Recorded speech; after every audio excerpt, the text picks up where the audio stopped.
revise your last time's lecture very quickly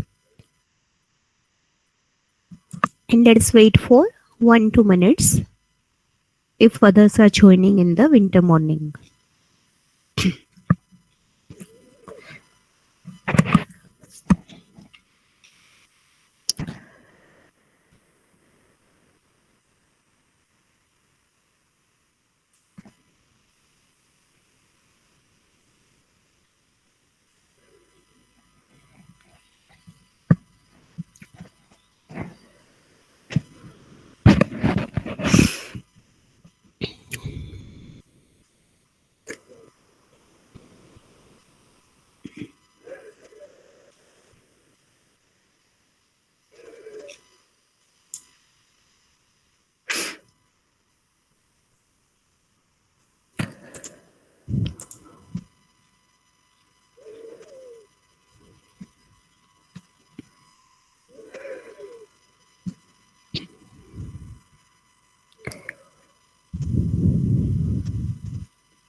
Shall we start?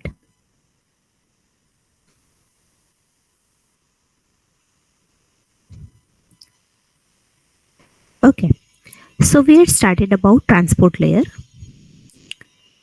In transport layer, it provides end-to-end connectivity. Two major protocols at the transport layers are UDP and TCP. UDP is unreliable, TCP is reliable. Unreliable means it sends the data, and if checksum is used, then if data is correct, it will be accepted, otherwise it will be rejected. In case of data loss, there will be no attempt made to recover from the loss. However, checksum is optional. You may use it or you may skip it. While if you're using TCP, that is transmission control protocol, then because it is a reliable protocol, you use retransmission timers, retransmission timer, sequence number, acknowledgement, checksum, mechanism to recover from the error control, or you provide reliability. Then it is a three-way handshaking is used in connection establishment that we have seen. It is bidirectional protocol. What is meaning of bidirectional protocol? Data flows in both the direction, like both of them can be trans-receiver. Then it does flow control, error control. Initial sequence number is random in TCP. It is a byte stream protocol. There are 4 timers in this. So we have already talked about sequence number being random. We said that it is a connection oriented protocol. We have talked about it being bidirectional. That is what we are done with so far. Do you have any? And of course it provides end-to-end delivery. We have seen this as well, that port number will be 16 bits long and well-known port addresses will be given to the servers, which always run on the same port address. And 0 to 1024 are the reserved or well-known port addresses. While Client or other temporary processes can use any any port number starting from 1025 onwards. Do we have any doubts so far?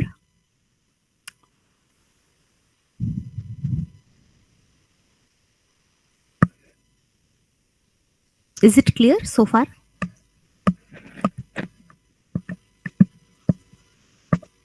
Okay. Okay. So now let us see what we mean by byte stream. When we say it is a byte stream protocol, then message boundaries are not important, but we deal with each byte. So if you are sending 100 bytes and then again you are sending 100 bytes, then receiver may not need to send you acknowledgement for this 100 bytes in this segment. It does not follow the strict segment boundaries. If it is receiving these two segments almost together like this and right after that this, acknowledgement of this was yet to be generated and this is already received, then your receiver might send you acknowledgement of this one. And whenever it is sending you acknowledgement of this one, then this is covered as well as this has been delivered to the receiver. That is what we mean by byte stream protocol. Each byte is numbered in TCP. Each byte is numbered in TCP. Of course, we don't write number in front of each byte because sequence number itself is of 32 bits or 4 bytes. So we will not write 4 bytes in front of each byte, but sequentially we can count. If we are beginning from the 1 and if it is 15th byte, then sequence number for that is going to be 15 and so on. So let us say we are beginning the initial random sequence number. So if initial random sequence number is 80, in this first segment, this is our first segment and this is our second segment. So if the initial random sequence number is 80, then can you tell me which byte range is covered in the first segment?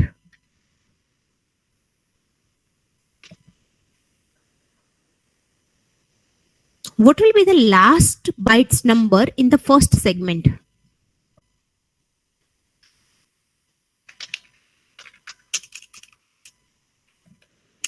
Each byte is numbered.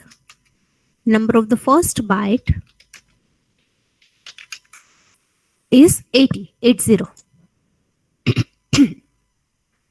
So what will be the number of the second byte? 81. Number of the third byte? 82 and so on. So what will be the number of 100th byte in the segment? That is the question.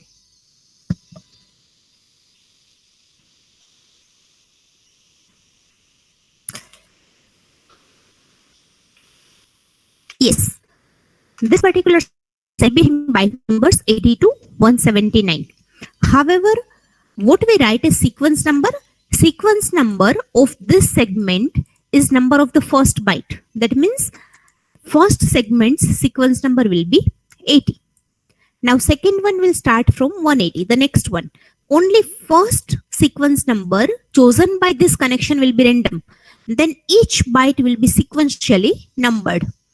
In the second one, can you tell me what will be the last bytes number?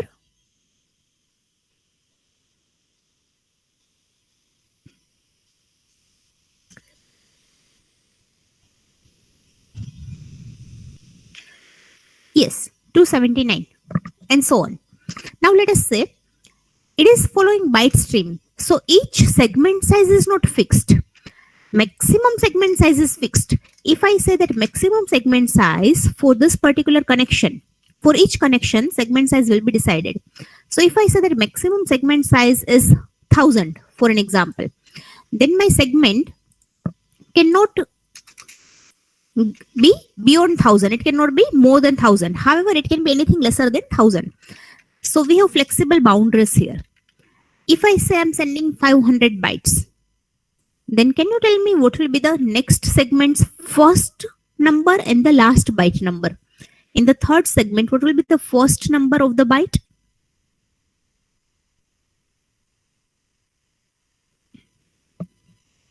.280, that is true.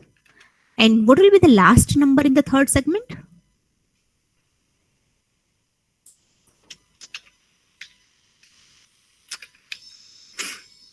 Yes, that is 779.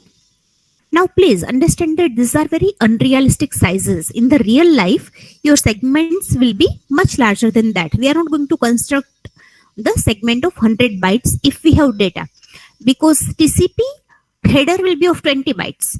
Then IP header will come, which will be of 20 bytes. Then at the data link layer, we will have header and trailer. So there will be so much of overhead. So we are going to avoid tiny segments. However, this is just for our understanding purpose. And there is a possibility that in the next one, I have just 5 bytes, the last one. Okay. The last segment is just 5 bytes. Then can you tell me what will be the first and last bytes number in this scenario?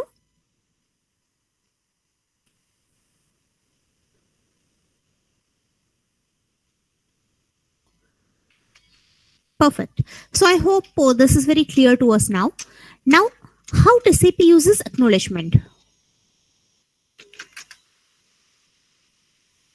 Because here it is a byte stream protocol, segments are not acknowledged, bytes are acknowledged. Or rather, in other words, TCP sends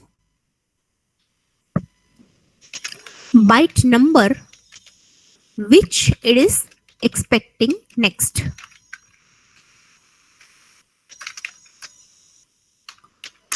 In the acknowledgement number, it sends the byte which it is expecting next. Or in other terms, I can say that the byte which it is received plus 1. That is what it will write in the acknowledgement number. That is how the implementation is made. So if you are sending one segment which is having sequence number 80 to 179, when receiver receives this correctly, receiver will send acknowledgement of the last byte number plus 1. So it will be sending you acknowledgement of 180. When this is received correctly by the receiver, it sends acknowledgement of 180, not 80. Okay. So segment number is 80. Whatever is the number of the first byte in that segment, that is the segment number or the sequence number. So if I say, what is the sequence number of third segment? Then you are going to say it is 280. Okay. Now let us say first segment is delivered correctly. Then we have got acknowledgement of 180. After that, second was also delivered correctly. You have received acknowledgement of 280. Third is also received correctly at the receiver. What acknowledgement will receiver send in response to the third segment if it is correct and in order? 780. Yes, it will be sending you acknowledgement of 780. It tells you which byte it is expecting next. Or rather, I can say whatever byte is received plus 1. Now, consider the scenario that you are sending these 4 segments. Receiver is receiving first, second, and fourth almost together. Okay. I repeat, transmitter has generated 4 segments. 1, 2, 3, and 4 as mentioned here. And receiver has received first segment, and it is processing that. It has already received second segment. It has already received fourth segment. What acknowledgement will be generated in this scenario?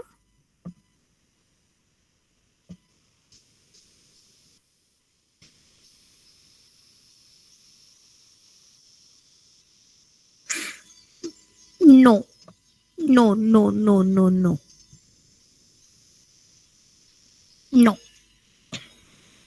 Not 785, not 780, not 180.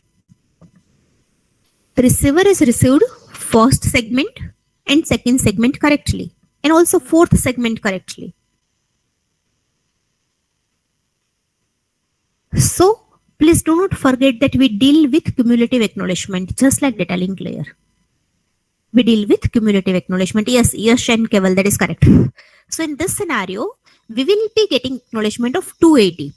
Whichever was the last byte received correctly in order, that byte would be acknowledged. So 80 to 179 is available and 180 to 279 is available. So we'll be getting acknowledgement of 280 in this scenario. And 780 to 784, will be stored out of order temporarily at the transport layer. That is similar to which protocol?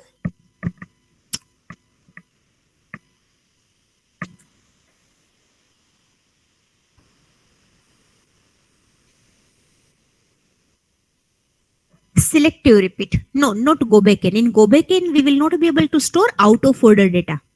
In selective repeat, we do that. So actually TCP uses selective repeat behavior. It uses selective repeat behavior. We have multiple buffers at the receiver. So if it is getting correct out of order data, it will be temporarily stored there. Whenever the gap is filled, then together the data will be given to the application layer and acknowledgement of 785 will be generated in this scenario.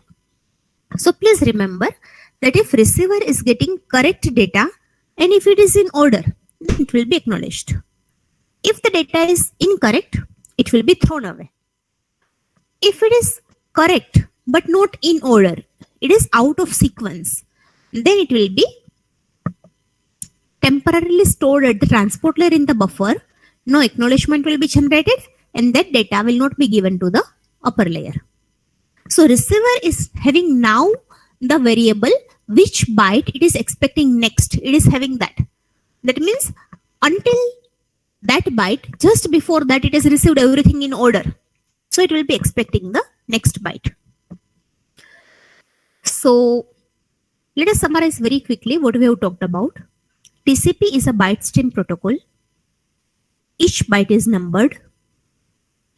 Whichever is number of the first byte in the segment, that becomes the sequence number of the segment or segment number. Some people very loosely use the term segment number or sequence number of that segment. Your segments can be of variable size, and receiver will not be giving you acknowledgement for the segment. It gives you acknowledgement for the byte which it is processed in order correctly. Acknowledgement for that will be generated. And it uses selective repeat type of behavior. Your transmitter will not have to repeat many things and your receiver will be able to store data temporarily at the transport layer because we have multiple buffers. So I hope you understand what we mean by a byte stream protocol here. We don't have hard message boundary. It is not so like you send first, second, third and third segment. Then receiver will have to acknowledge first segment, second segment, third segment. It deals with the bytes. So if it is getting this 2, it might be able to send that. Like you send 100 bytes. 100 bytes are received properly. But due to some reason, it has processed only first 50 bytes. And next 50 are not somehow processed, then it might send you acknowledgement of 50 bytes. So transmitter will know that, okay, starting from here, it is waiting for the acknowledgement. So either in future, it will get the acknowledgement or it might need to retransmit starting from 51 and so on. Starting from 50 and so on. So just I want to convey one thing is we don't follow the message boundaries or segment boundaries here, but byte stream is followed. Is it clear so far?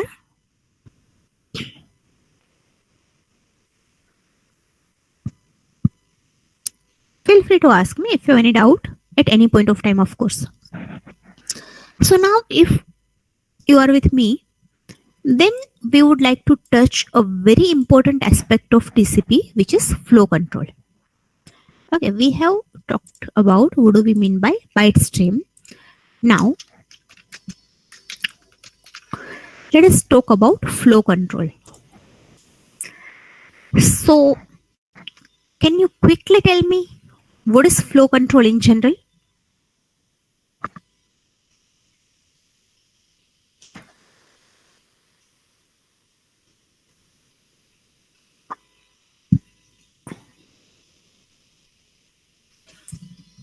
What do we ensure in flow control?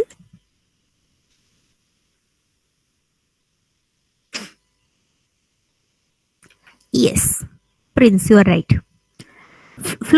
In flow control, we are making sure that a fast transmitter is not overrunning the slow receiver.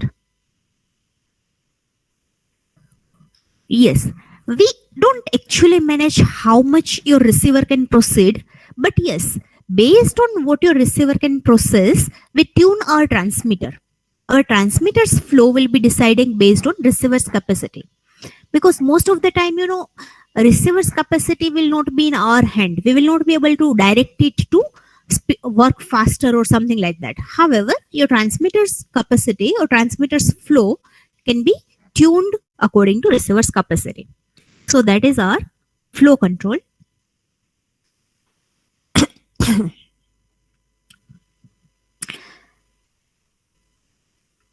So how do I begin? Directly with the example, or I explain you first? Okay. So now, let me tell you that TCP uses dynamic buffers.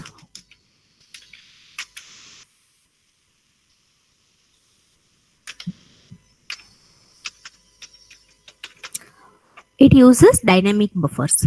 Now, when I say dynamic buffers, I mean two things by that. One thing is this figure. Have a look at this.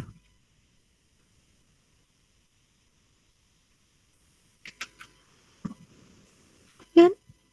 We don't have fixed size buffering. We don't have that. Like if we had somehow fixed size buffering, then what happened? That if you're, let us say we are saying that each buffer is, or each page or each block size is of 1000. So if your segment is lesser than 1000, then memory will be not efficiently used. If it is more than 1000, then you will have to deal with the complexity of allocating two blocks for one segment and so on. If the segment is received out of order, you will have to store it. But in one block, you will not be able to store it, because if the block size is 1000, if you are getting the segment of 15,000, then you will have to store in two of them. So if you are having chained fixed size buffers, then it may work, but it is not very efficient in case of larger or smaller segments. If all the segments are of the same size, it might work, but not otherwise. If you chained variable buffers, then also we might have some unused space. So what we are doing here, we are assuming that we have one large circular buffer. That is what we have assumed even in the case of, selective repeat, that the same buffer will be reused. So we have just one buffer, and starting from the per connection, of course, per connection. For separate connection, if you 5 connections, then 5 different buffers will be there.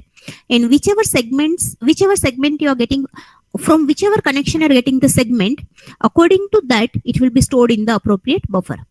So if your segment size is this, you will be storing here. If the segment size is different, that is also fine with us. If the segment size are variable, then we don't have any problem. We will have unused space just once whenever we are talking about this. And this will be used whenever I'm having the 5th segment or so on. So when I say we have dynamic buffer, this is one thing which I mean by that. That we don't actually have fixed size buffers, but based on the segment's size, our buffer will be effective and it will be used. The second thing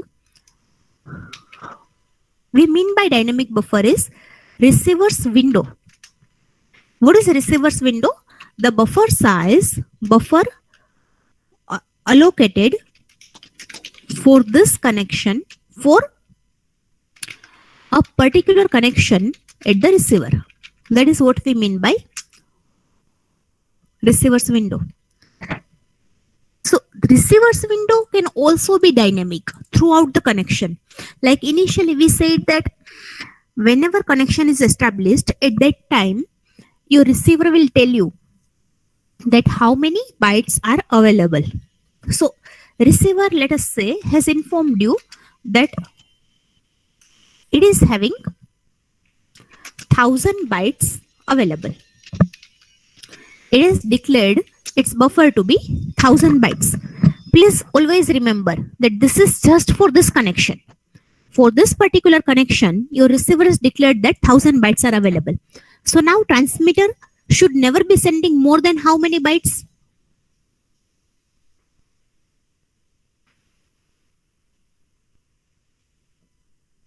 If 1000 bytes, yes. So if your receiver tells you that it is having 1000 bytes allocated for this connection, then your transmitter must never exceed this capacity. So it can send one segment of 1000 bytes, or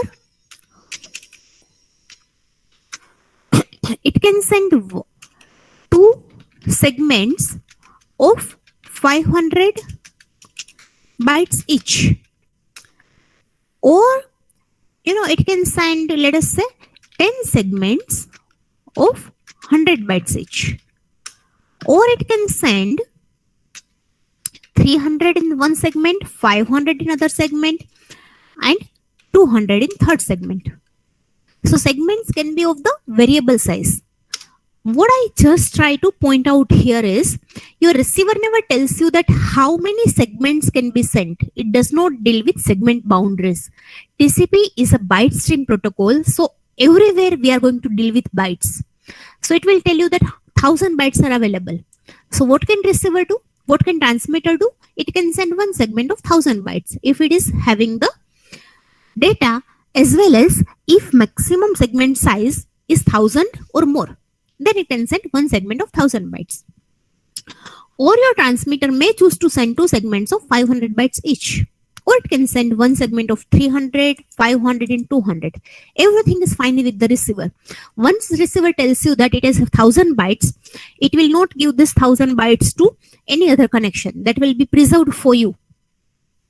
But once it has said 1000 bytes, then let us say you send one segment of 1000 bytes. Now, when you have initiated connection, then receiver was entertaining 10 simultaneous connection. That is why it could allocate 1000 bytes only. At this point of time, your receiver is having free space available because other clients went away. So receiver may tell you that I'm having 3000 bytes now spared for you. It might tell you that 3000 bytes are there. So this is the second perspective in which I mean that buffer is dynamic. In TCP, we say buffer is dynamic. That means one, the buffer size itself, the block size itself. The second one, your receiver will declare continuously different size of buffer based on the availability and dynamics at the receiver. Like receiver might be busy with other processes. It might be having multiple connections to entertain, and each connection speed might be lesser or faster. So based on many parameters, it might tell you 3000 bytes. So now everyone, we have declared our maximum segment size to be 1500 bytes. Let us say we have declared maximum segment size to be 1500 bytes. When receiver told you that 1000 bytes are available, then minimum how many segments you will have to send to accommodate 1000 bytes?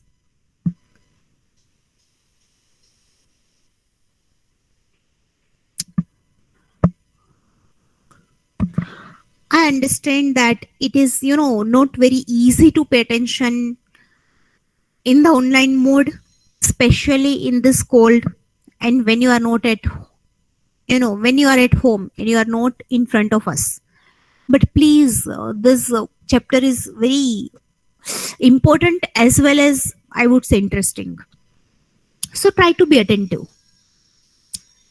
I repeat the question. Maximum segment size is 1500 bytes.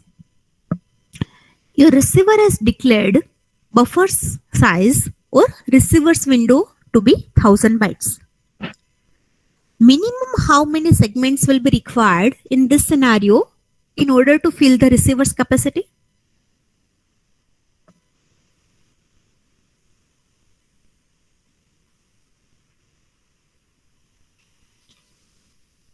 One. Yes, Dev and Janil, that is true. One, right? Because our maximum segment size is of 1500 bytes. So we can send one segment of 1000 bytes. Okay. Now, our receiver is changing the capacity. A receiver has now no other connection or whatever. Your receiver has told us that 3000 bytes are available. MSS value is still same. Minimum how many segments will be required to fill the receiver's capacity to the fullest? 2. Yes. Now we can send 2 segments of 1500 bytes each. Or you may choose to send one segment of 1500 bytes and then one segment of 200 and then one segment of 1000 and one segment of 300. Your receiver does not bother about what you are doing, but you must never exceed this capacity of 3000 bytes.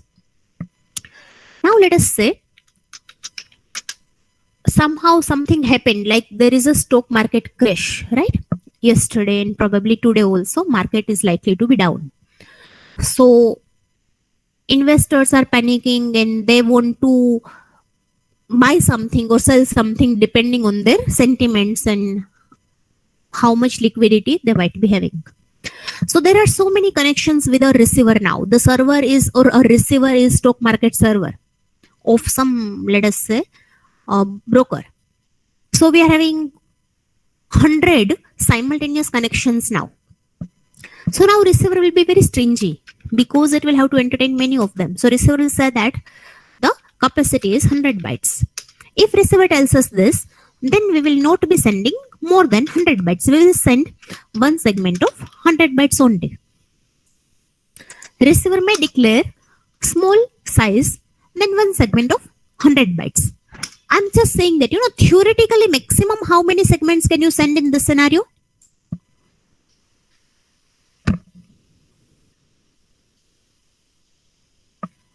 If receiver declares, yes, if receiver declares 100 bytes, then theoretically you can construct 100 segments, each of 1 byte. You can construct 100 segments, each of 1 byte. But the data which you are sending should never exceed 100 bytes. Now let us say the market further crashed and people are, just logging in to check what happened, etc.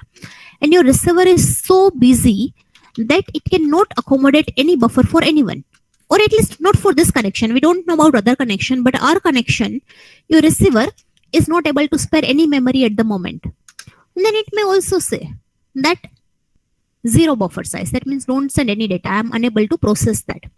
If it is busy with some critical task or maintenance task, or temporarily there are some high priority interrupts or high priority jobs, then receiver may declare 0 window size. When receiver does this, then how many segments can we send?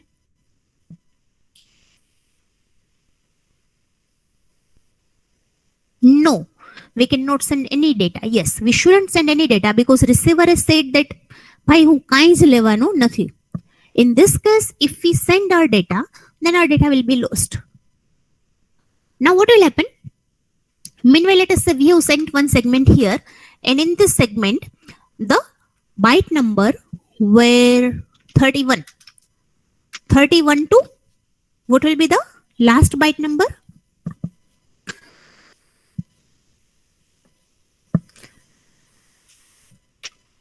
Yes, 130. Nice. So when receiver received this, then receiver will be sending acknowledgement actually, Receiver will be sending acknowledgement of what? It will be sending acknowledgement of 131. Yes. And along with this acknowledgement, actually, it tells you the buffer size, It doesn't tell you buffer size, like it doesn't send like my buffer size is 0 byte. It doesn't do that. In the acknowledgement itself, in the header itself, there is one field of buffer. In that header, it will be writing 0. When it writes 0, we know that, okay, now we have to stop transmission because our receiver is not cooperating or it is busy with something else. So now what will happen? After some time, receiver will be probably busy or free from the critical task, and it has now some buffer available.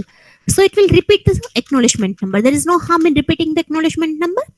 So same acknowledgement number will be sent, and it will be telling you that now I have 1200 bytes available for you.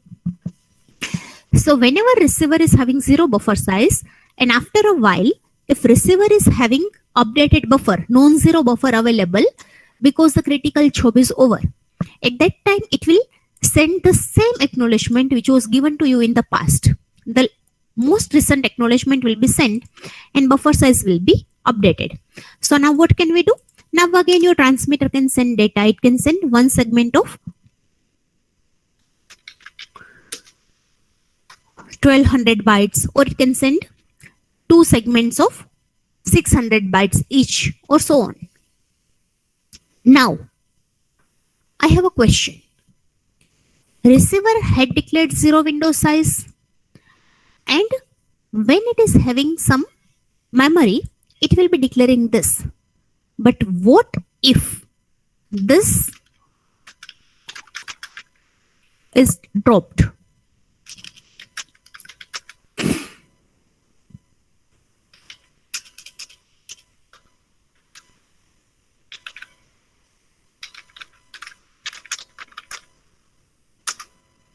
Can you tell me what will happen here?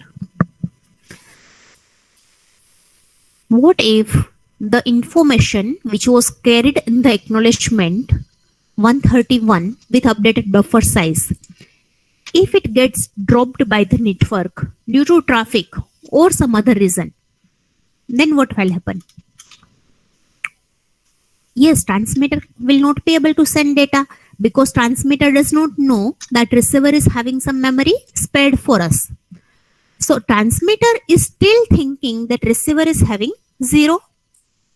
And what will happen at the receiver?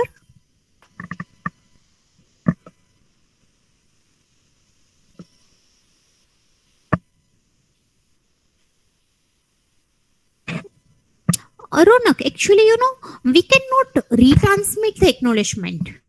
So anyway, I'll come to that. But before that, do we realize that here there is a deadlock? Because receiver thinks that I had a buffer, I have informed the transmitter. Now it is up to transmitter to send me the data. So receiver is waiting for transmitter to send the data. And transmitter is having the latest information which is having 0 bytes. So transmitter thinks that receiver is not having any buffer. Then how can I send it? Because our data will be lost. So transmitter is waiting for receiver to update the window size, and receiver is waiting for transmitter to send data. So both of them are waiting for response, and we have a deadlock here. So Ronak says solution to this deadlock could be that if for some time data does not come, then resend the acknowledgement. So in a way that is okay, but I would disagree with that because that might happen. The transmitter is not having any data. That is why it is not sending it. Like if we are having some chat application, then other party is not typing anything. That is why I'm not getting anything. Then I cannot bug him like, hey, send me something. Hey, send me something. We cannot expect our transport layer to implement that. We are sending that continuously if other party is not responding, because some applications do generate data really slowly. So not this, but can you think of some another solution?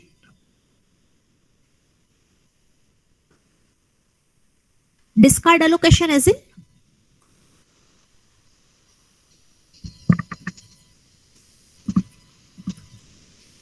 Which allocation?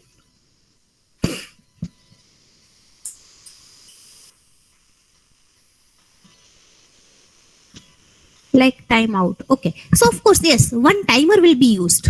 Timer will be used. Sahil, release the connection after which timeout?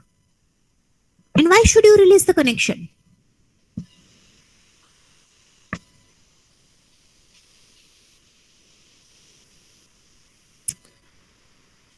So I think all of you know actually the timer is the solution. But think of that, and can you tell me when timer should be started and when the timer goes off, what do we do? These are the 2 points. Think of that for 10 seconds and tell me that when shall we start the timer? And when the timer goes off, what actions are we calling for?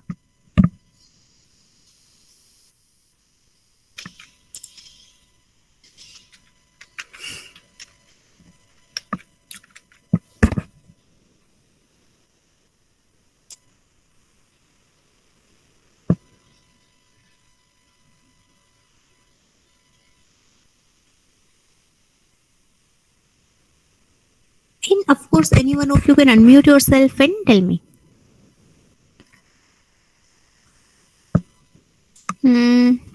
So Channel says, okay, Keval says that when you have sent segment containing acknowledgement, timer will be started. Keval, wouldn't that be very expensive? Because after each segment, when you receive the segment, you are going to send the acknowledgement. So you are essentially saying that acknowledgements are to be acknowledged, something like that. Or acknowledgements have to be responded within certain time limit. Otherwise, you will do something. So we don't do that because that is never-ending loop. Start on acknowledgement, and if it is out, then out if no data is received. Janil, are you saying the same thing as Keval or something else? When acknowledgement is same, send timer is started, and if timeout happens, then resend acknowledgement. No, Priyank, we don't do that. We don't, acknowledgements are a receipt. Like when you are sending the courier, then that feedback or receipt is coming, that is our acknowledgement. We don't say that when you get this receipt, you send me a receipt. And that is actually, never ending thing. So let us start timer at some unlikely or rare event. Which is the rare event? That whenever receiver reports you 0 buffer size, that is not going to happen every time. Whenever receiver reports 0 buffer size, then let us start a timer at the transmitter. Start a timer at the transmitter. And mind well, this is not a retransmission timer. This is not a retransmission timer. This is another timer. How many timers do we have in TCP?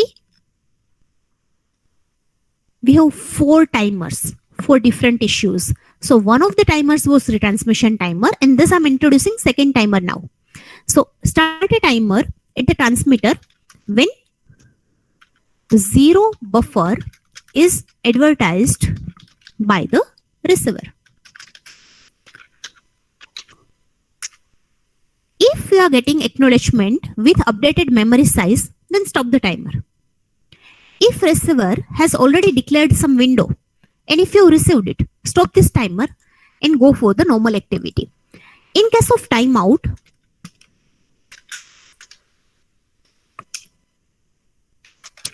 send a dummy segment, or let us say probe segment, dummy segment or probe segment, whatever term you want to use. So when you send the dummy segment or probe segment, it is not having actual data. It is not having data or information which will be lost. So whenever receiver tells you 0 buffer size, we are starting a timer. If you are getting meanwhile any update from the receiver, fine. We will start sending the data and timer will be stopped. But if there is a timeout, then send a dummy or probe segment. So whenever receiver is, let us say, send this to you. And now you have started a timer. Let us say there has been some time. The timer has timed out.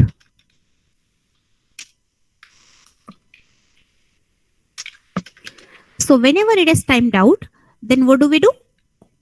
Send a probe segment. So whenever probe segment is sent, your receiver, what it will do? Whatever is the latest information, it will be giving you that.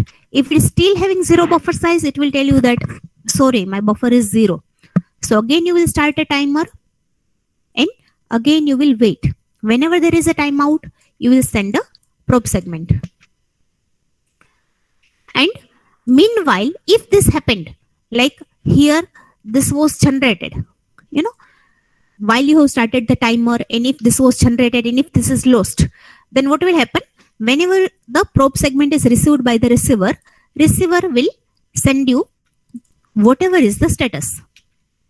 So now you can start sending data again. So at the transmitter, whenever receiver reports 0 buffer size, a timer is started. Whenever timer goes off, we kind of, ask him, hey, are you still busy? Something like that. So if receiver is still busy, it will tell us this. It will have to not process any data. It will be simply sending the acknowledgement. Meanwhile, you have started the timer, receiver had some memory, it has declared that, but if it was lost, if you didn't receive that, then when you send a probe segment or dummy segment, then receiver will be giving you the status, and we know that everything is fine, and we will resume data transmission. Are you with me?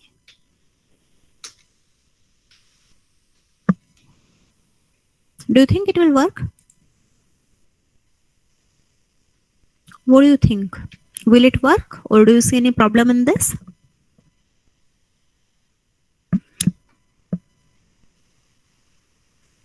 See, what is the purpose of this timer? To break the deadlock.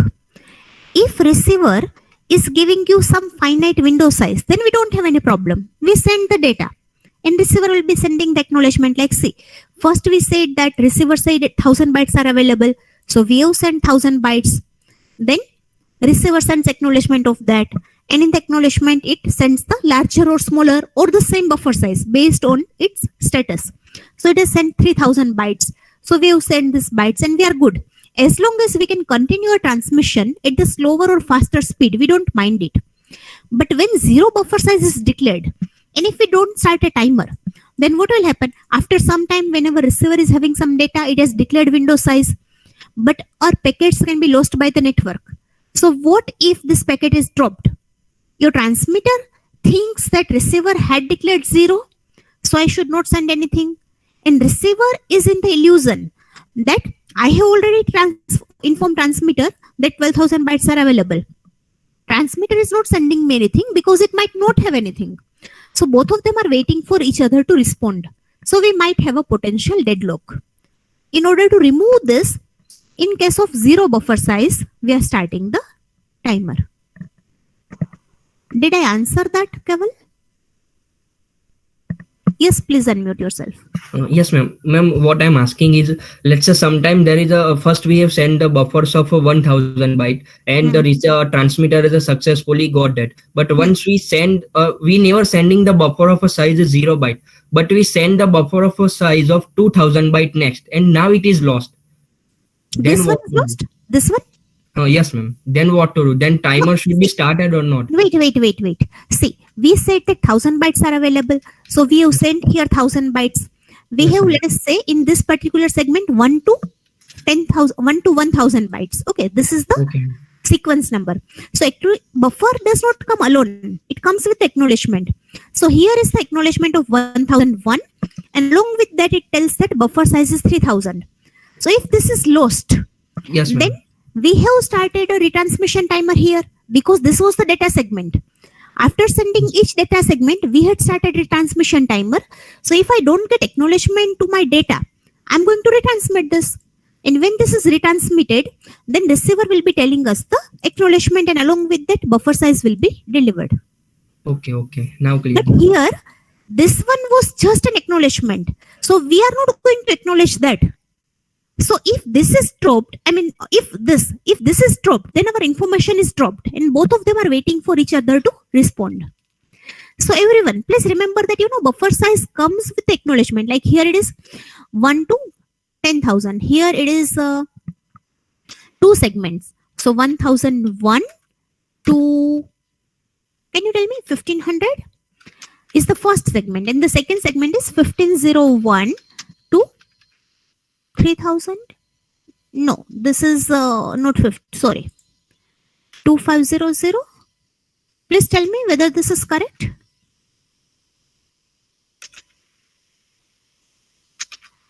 Is it okay? Will our 2 segments be like this? Like first segment is 1 to 1000. So next will be 1001 to this and this.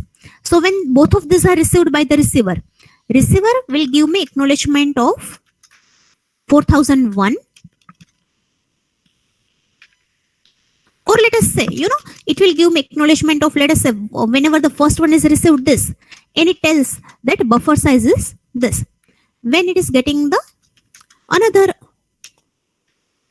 segment, then it tells that acknowledgement is 2501 and buffer size is 1000 bytes.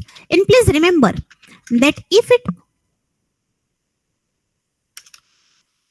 when the first segment is received, it will be sending this acknowledgement and the buffer size. When the second segment is received, it will send this acknowledgement and the buffer size. So here it does not mean that 200 bytes. It means only 100 bytes. You know, if you're getting 10 acknowledgements and in each acknowledgement if some size is reported, it is not so. Whatever is in the last acknowledgement buffer size, that is going to be your receiver's window. Now if 100 bytes, then let me follow this only. 4001 to 4030. So it will give me acknowledgement of 4031 and 0 buffer size. Now 4031 and whatever. So everyone, are we on the same page now? Feel free to ask me if you have any doubt.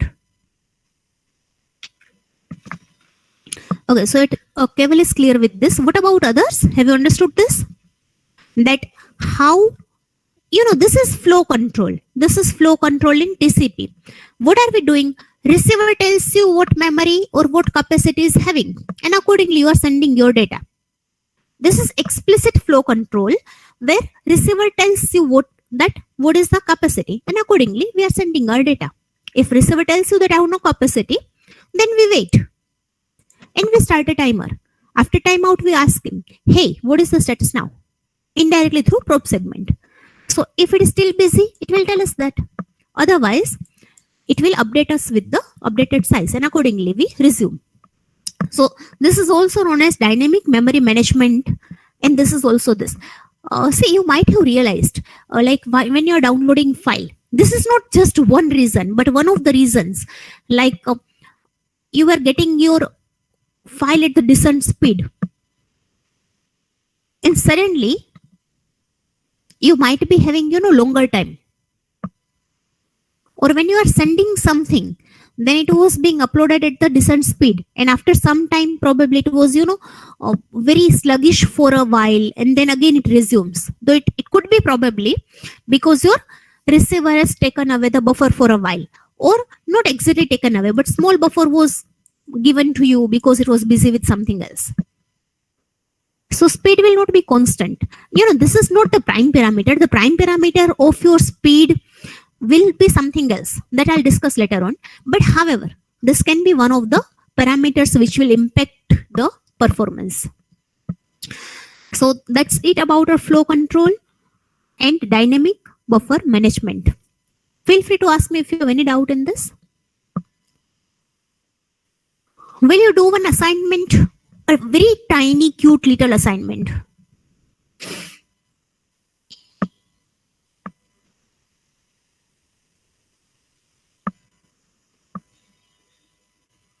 Come on, I was just being humble. I was asking you. I could have directly assigned you.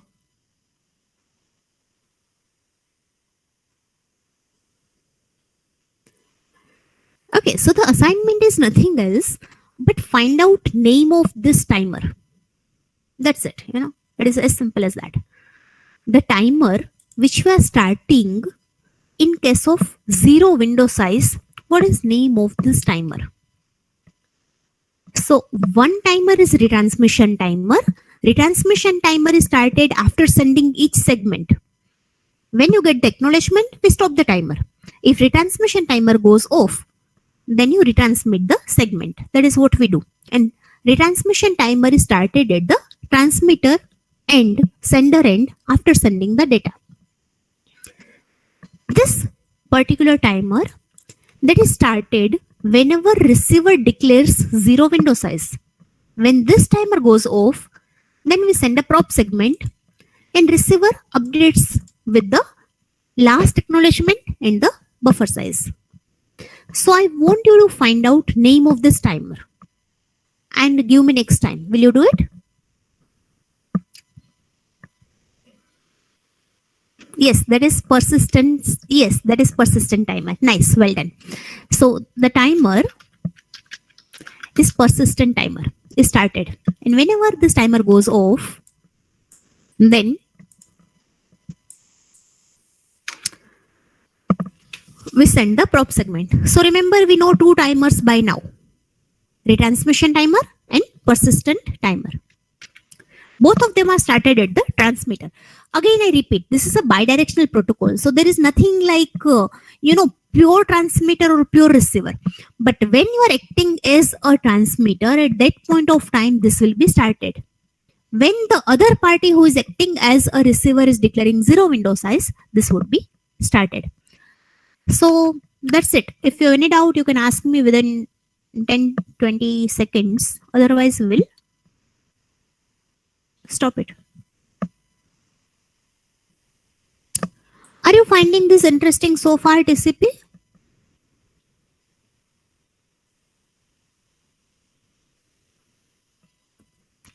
Yes, persistent timer is the entity of only transmitter. When you are acting as a transmitter, then you will do it. So, both of them are trans receiver. So, let us say party X and party Y. So, whenever Y declares 0 window size, then it will be started at X. After some time, if X declares 0 window size, then persistent timer will be started at Y. Have I answered it?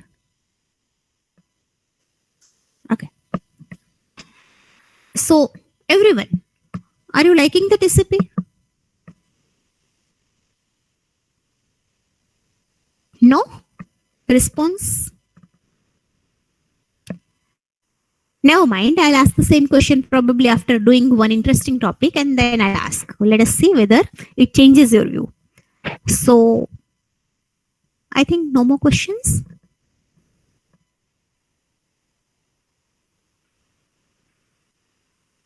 Okay, sir will conduct lecture on Friday. My class, which is on Friday, sir will conduct it. He was busy with something, so I have conducted today. Thank you.